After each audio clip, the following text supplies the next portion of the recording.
Are you heading off to Italy in the near future? My wife and I actually just got back from our honeymoon in Italy, and there was plenty of things that kind of caught us off guard. So I just thought I'd share some of what those are. Hey, it's Dustin from stayatHomeDustin.com, and today we're going to talk about some things you should know when you're traveling to Italy for the first time, whether it's for your honeymoon or just a trip. So this picture behind me, I actually took this myself. This is taken in Anna Capri on the island of Capri, just off the coast of Sorrento in Italy. It's my favorite place that we visited when we were there. But yeah, let's get into the list of things that you might want to know when you're going to Italy. So the first thing that I noticed was they charge you to use the bathroom in a lot of places. This was a lot more common in the south of Italy than the north, I found, but it was kind of like all over. It's a thing. This might be a remnant of it in ancient Roman times. The emperor actually made a tax on the collection of human urine because the people that made wool clothing actually used the urine to produce ammonia to process the wool. It breaks down the whatever the oils are in the sheep's wool. Fun fact. But yeah, places like museums, anywhere with an entrance fee, you can normally use a bathroom for free, but if you're just on the street, normally it'll cost you €1 to have the privilege of going to the bathroom.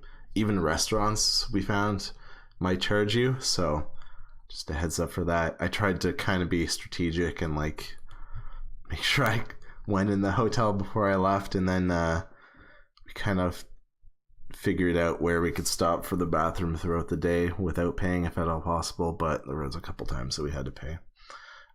Everywhere in the Vatican actually has free toilets, and they're pretty clean, both in the Vatican Museum and the catacombs, so that was nice.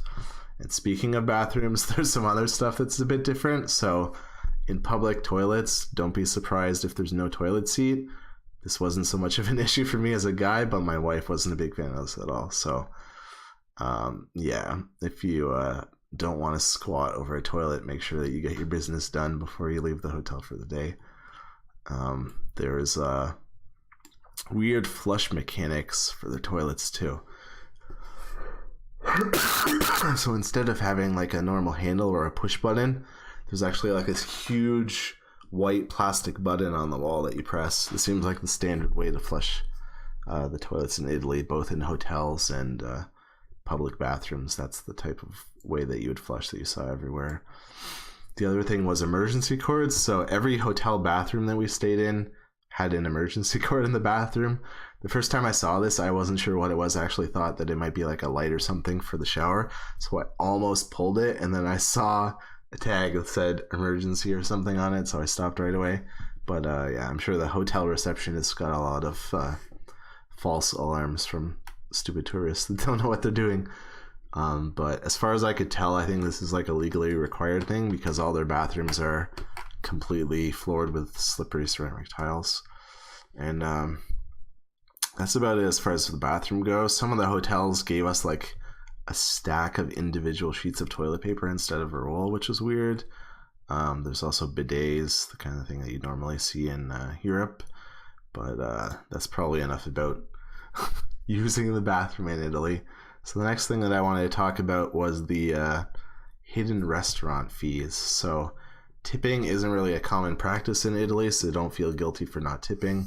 Most of the waiters actually get a decent wage, as opposed to here in Canada and the US, where we actually have a separate minimum wage that's lower than normal minimum wage for our servers. So that's not a thing in Italy. They get paid good, or they're part of the family that owns the restaurant, so don't worry about that.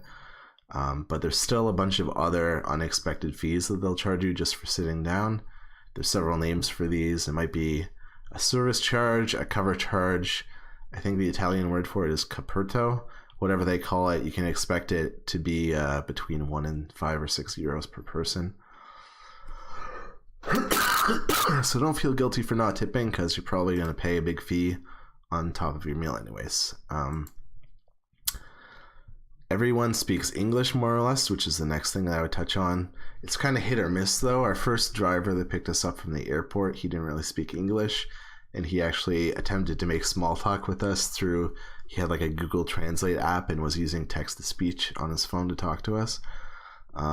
there's like a couple sandwich shops that we went in where the menus were only in Italian, and they, even like the cashier, hardly spoke any English. But then you'd be surprised other times you ask for help and they speak perfect English. So if you just know basic phrases like ciao and grazie, probably you can get by. Just say thanks when you're in restaurants and stuff like that. But yeah, it's not that much of an issue. And the Vatican has a dress code. This is probably the most surprising thing that nobody warned me about. So out of respect, the Vatican asks everybody that visits to dress pretty modestly. Nobody told me about this in advance, and I wore shorts that day, but luckily it wasn't a big deal because they were past my knees. I think if it was above the knees, it might have been an issue. The main thing is no mini skirts or anything low cut, no sleeveless shirts.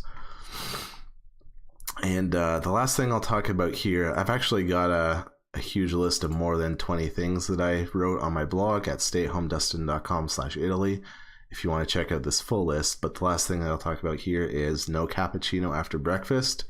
So I never tested this out, but multiple Italian people told me that it's a big no-no to drink coffee or with milk or cappuccino, anything with milk in it after breakfast.